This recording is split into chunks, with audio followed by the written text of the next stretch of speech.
If you put people on a low-salt diet, meaning only getting twice as much sodium as they need, as opposed to a usual salt diet where they're getting 5 times more, you get a significant improvement in artery function. Lower salt, better arterial function, suggesting heart protective effects beyond just blood pressure reduction.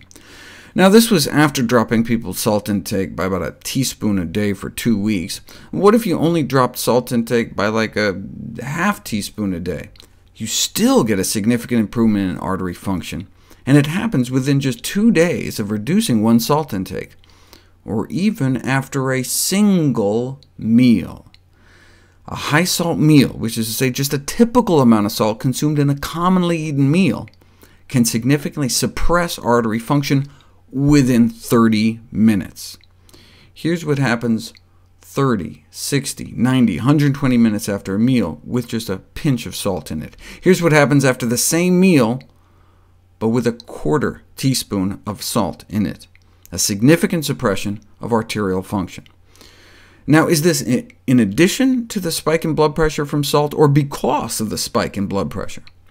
If you take people with normal blood pressure and give them a bowl of soup containing how much salt a regular meal might contain, their blood pressure goes up over the next 3 hours compared to the same soup with no added salt.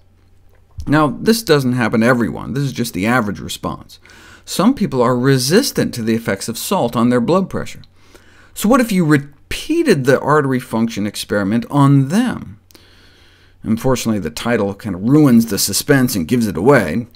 As you can see, even in people whose blood pressure is unresponsive to salt intake, they still suffer significant suppression of their artery function. So even independent of any effects on blood pressure, salt hurts our arteries, and that harm begins within minutes of it going into our mouth for our major arteries and even our itty-bitty blood vessels. Using something called laser Doppler flowmetry, you can measure blood flow in tiny vessels in our skin. Here's blood flow at baseline. Now, to get the blood vessels to open up, they warmed up the skin. The reason we may turn pink when we get into a hot bath is that the blood vessels in our skin are opening up. And that's what happens. Big increase in blood flow with the warming, but that's on a low-salt diet. A high-salt diet starts out the same at the beginning, but after the same heating, significantly less blood flow. The arteries just don't seem to open up as well on a high-salt diet, unless you inject vitamin C into their skin. That seems to reverse the salt-induced suppression of blood vessel function. So if an antioxidant reverses the salt effect, then the way salt may be damaging our artery function is through oxidative stress, the formation of free radicals in our bloodstream. But how? Well, there's an enzyme in our body that can detoxify 1 million free radicals a second, 24 hours a day, 7 days a week. But compared to a low-salt diet, if we consume a normal salt diet, we suppress the activity of this detoxifying powerhouse of an enzyme. That may help explain why this is your artery function, this is your artery function on salt. With our antioxidant enzymes crippled by the salt, all the excess free radicals may be crippling our arteries, but mop up those extra free radicals by infusing vitamin C into the bloodstream, and artery function returns to normal.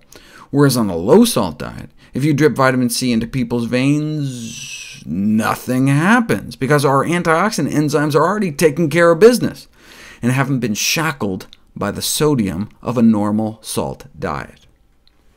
Whereas potassium, concentrated in fruits and vegetables, soften the cells that line our arteries and increase the release of nitric oxide that allows our arteries to relax, sodium in our blood stiffens the cells lining our arteries within minutes and reduces nitric oxide release.